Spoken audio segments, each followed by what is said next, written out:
Maintaining the date of 9.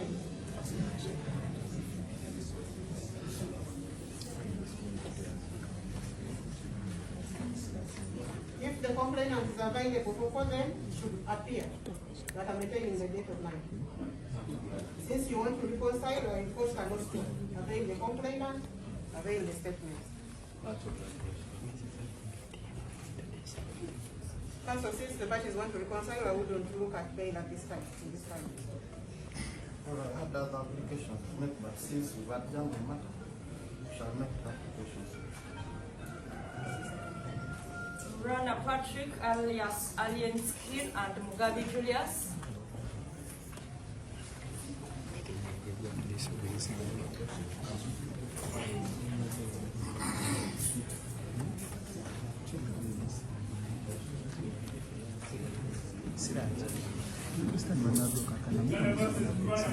Omulungi atwala ku media osibyotya gigitya sofa gye wakatuusako engalo olunaku lwaleero wenzijidde essaawa zino zennyini twakava ku kooti mbadde mu kooti bbiri olunaku lwaleero gibadde emisango ebiri egiwulizibwa mu kooti ez'enjawulo. Of course tubaddeko awe Bakinge Alien Skin aleeteddwa nga yasalibwako enviiri kye kisooka kya byonna, naye abafangonizi babadde bangi nnyo, era full figure okubakumaakuma n'abagamba nti bannaaye tetukola fujjo. Nabadde mbagambye ne kubagamba temujja ku kooti olw'ensonga ezimu oba ezdala, era full figure alabiseeko nga kola kyamaanyi nnyo okubakola ki okubakumaakuma. Nabagamba bagamba bave mu promises za kooti bafulume olw'ensonga bayinza okukola ki okuleetera Alien Skin okummibwa bbeeyi. Ekintu nno munnaye ate ekituukiridde, Alien Skin bamumye bbeeyi, Alien Skin ammiddwa bbeeyi era akomezebwawo nga 28.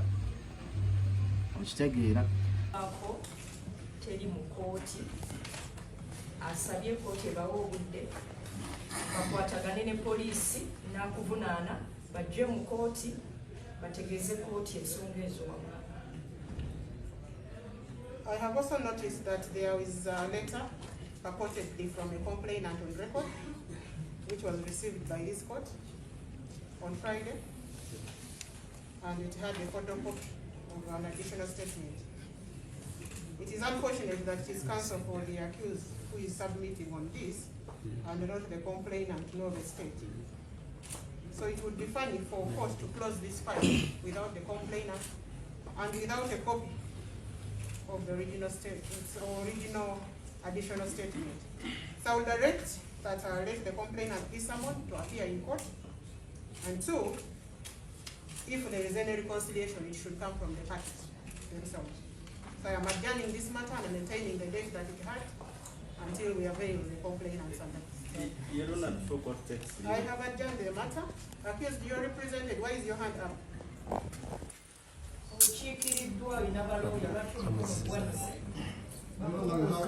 Let me hear why his hand is up.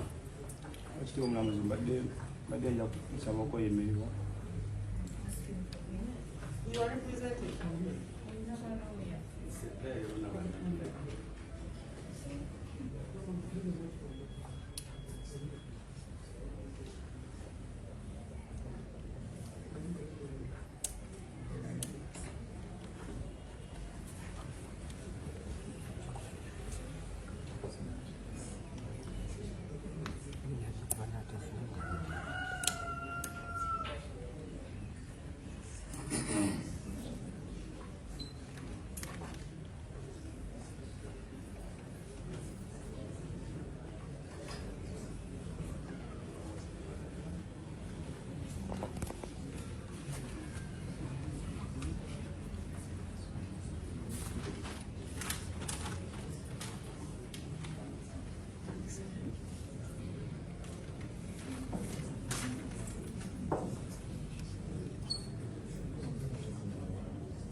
If the complainant is available for them, should appear that I'm maintaining the date of line.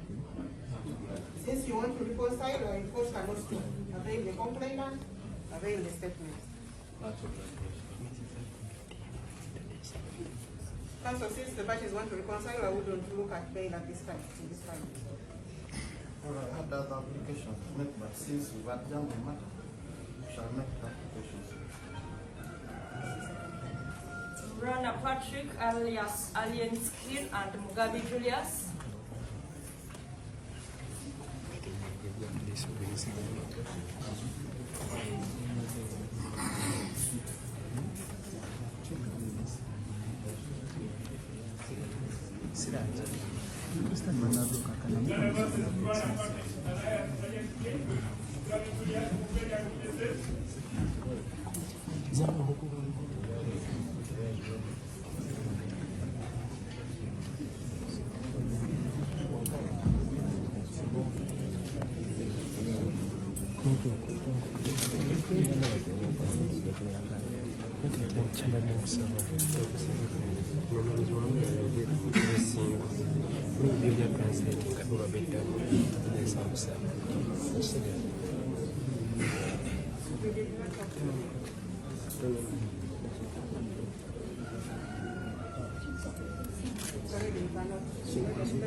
wabula ensonga za Alien eno okusibibwa kwe nze nganza omuntu kikyambuzaabuza okitegeera kuba eyawaaba omusango ogwo yagamba bulijjo bamunoonya kati omusango gubadde gumaze emyezi 2 bulijjo bamunoonya ne poliisi mbu yatya ogende ewuwo mumukwata kati ku luno ki ekyabaviiriddeko okugenda omumukwata luno lwaki tebaatidde nebikubuzabuza bwe bityo naye nga ye Alien amiddwa beyu kugase ne munne enkuba etandise naye nina omumaliriza kano ka update nkabawe kugate ne munne Julio de Caesar naye amiddwa beyu bakomezebwawo mu kooti nga 28 wabula jjukira waliwo n'abamuteekayo abamulimandinga eruzira bo bamugamba kuddanga 9 ekitegedde omwezi ogujja so byebyo naye nga ne Hajjati omusango gwa Haji Ali naye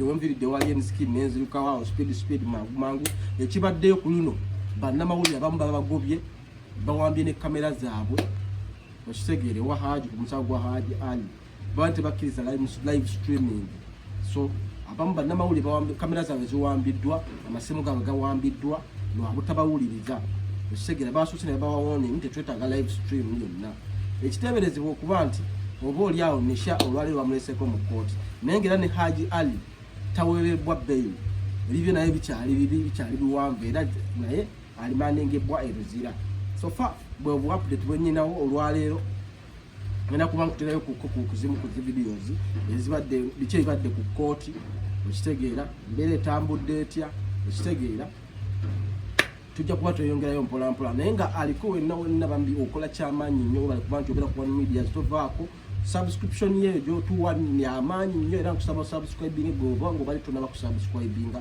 okusaba subscribing bwomala butereevu onyigere mu kadaawo so that update zonna zetwateekayo oba okusobola okuba nti okola ki osobola okuba nti osobola okuzifuna naye nga abawagizi ba Alien mwenna musabe kuba tulabeko ku misango egimu egitandika bwe gityo negimaliriza nga gikoze eki giwanvuyidde ddala gitandika mu byakusaaga nga bwolaba nti akasimu ketumanyi nti tasobola kuba nti yakabba naye gitandika gityo tugenda okumaliza nga giwanvuye tugirabyeko egyenjawulo mwenna mugimanyi so saala zammwe zikole musabe nnyo musabe nnyo abamwagala mwenna n'abatamwagala tosobola kwagaliza munno okukomera ekyo nkimanyi bana enkuba etabuse kambasabe ka update kakomawo mpaka olwaleero tujja kuba tweyongerayo mpolampola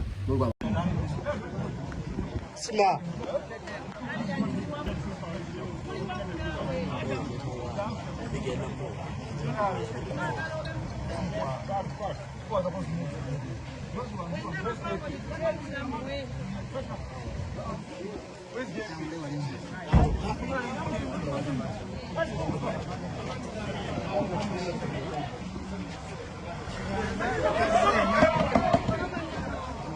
mwagala sula muntu.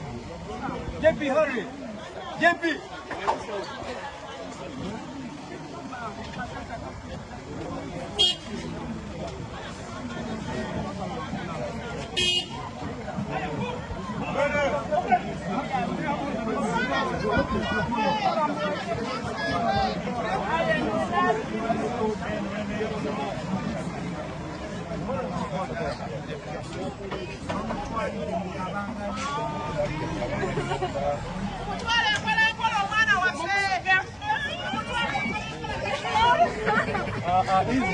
Polisi mfanya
Entwala gye bamututtemu ngera omuntu alina abasympathizers abangi ne poliisi badde mu kutya negamba katumuteekwa. Entwala gye bamututtemu tebadde mbi, sijja kugamba nti mbi, babadde bamuwa security.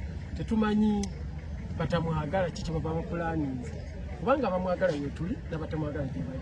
Olwekyo poliisi bwe bamuwadde security tizuke, tusaba ne mu kkomera bamuwa obukuumi obulungi n'obujjanjabi obulungi, tusinkane ku Lwokuna amazima gaveeyo, saidi tannaweza bujulizi ekkirize Alien Skin awoze ng'avaka. Wakati leero Alien Skin ye bw'aba nti ali mu kkomera ng'ate tugamba obujulizi obw'oluma tebunaggwayo, kitegeeza kkooti eba yasazedde omusango mu ngeri ya kyekubiira. Bwe tusaba kkooti ereme kuwulira buwulizi bigambo, wabula esale omusango ng'emaze okufuna obujulizi. Ronald Mayinja, okusinziira ku bwe tulabye patrols ezisukka mu 4 okuliniza amagezi ezimututte, lwaki kibadde bwe kityo? Kyensuubira Alien Skin ndowooza batidde ne badde ku social media tujja nga balowooza nti ba social media abantu bayinza okwekunga ne bassaawo embeera enkyamu, batidde buti kubadde kutya kwabwe. Naye bakirabye nti tewali fujjo likoleddwa era tewali fujjo lijja kukolebwa. Abantu baagala mukwano gwa Alien Skin akubeewa bulungi, bakuumi ba mpisa, bagondera amateeka. Olwekyo ndowooza security bwekyo next time tejja kwetaagisa. Kuno first time bayinza okuba nti babadde batidde ne balabye tewali buzibu. Kati tusaba security mubeerere ennungi ne mu kkomera gy'ali bamuwe obujjanjabi, bamuwe obukuumi, tusobole okumusinkana ku Lwokuna nga 28 nga mulamu. Ate era nkowoola n'abantu abalala bwenna ku Lwokuna mujje tubeewo nga 28 nga Alien Skin akomezeddwa mu kkooti, kubanga omulamuzi lwagambye okuwa ensala ye. Emisango agyegaanye gye bamusomedde, wawone bagamba nti ne 18 abasigadde batya banoonya. Tokiraba emisango egyo nnyini tagikolanga. Ne 18 bagamba byeyagizaako tebaliiwo. N'olwekyo tewali nsonga lwaki akomebwa mu kkomera. Oli agambye sirina musango n'agamba nti amulinako omusango naye tannaleeta bujulizi. Kati lwaki Alien Skin abeera mu kkomera? Okusinziira nti Alien Skin muyimbi, abayimbi tulabyewo babale era abantu ababaddewo ne bagamba abayimbi temwebeererawo. Alien Skin abayimbi bwe bali ku lulwe, bw'olabye bano abaliwo naye n'abamu gye bali mu kkava bakyagoba ku bintu. Ebintu bingi ebitambula, bw'olabye wano batono nnyo kubali wansi wa Alien Skin. Olwokuna tusuubire nti ogenda bakunga bonna babeerewo. Nkunga bonna basobola okujja bajje, na buli asobola kyalina okukola, oba oyise ku mutimbagano okubako kyoyogera, oba ogenze luzira kumulambulako, oba ozze ku Lwakuna mu kkooti, ffenna tugende team spirit. Kubanga ekitatadde wano leero Alien Skin abeererawo abantu. Alien Skin eyo gw'olaba ye pulezidenti w'ababoolebwa. ekyo njagala nkikubulira oba obuwolebwa mu famire oba obuwolebwa mu ddiini oba obuwolebwa mu bibiina bya bufuzi oba obuwolebwa mu nsi pulezidenti w'ababoolebwa ye Alien Skin. N'olwekyo mu ngeri yonna tumubeererewo tusobole naffe okufuna eddoboozi eriwolereza omuntu atalina ddoboozi. Ekiri mu kabiira kiri kitya kubanga kati engeri y'omukulu gye yavudde.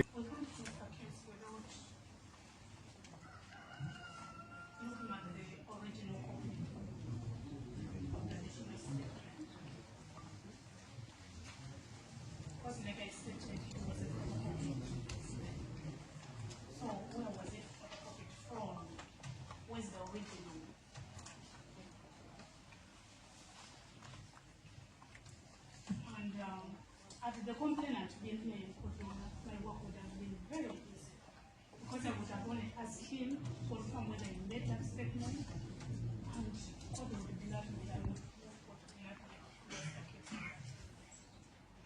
But all my two key documents, which is the additional statement and the complainant himself, were not here in court. So praying that it should be closed without us looking at the original copy of the said document, which I actually expected to be about this statement. And then also not having the complainant in court today to confirm what is actually property which would be true to the prosecution.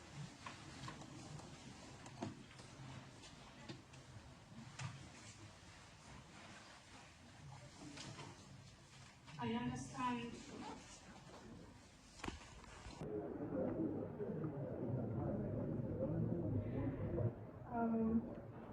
on that premise, we look forward to issue a production warrant.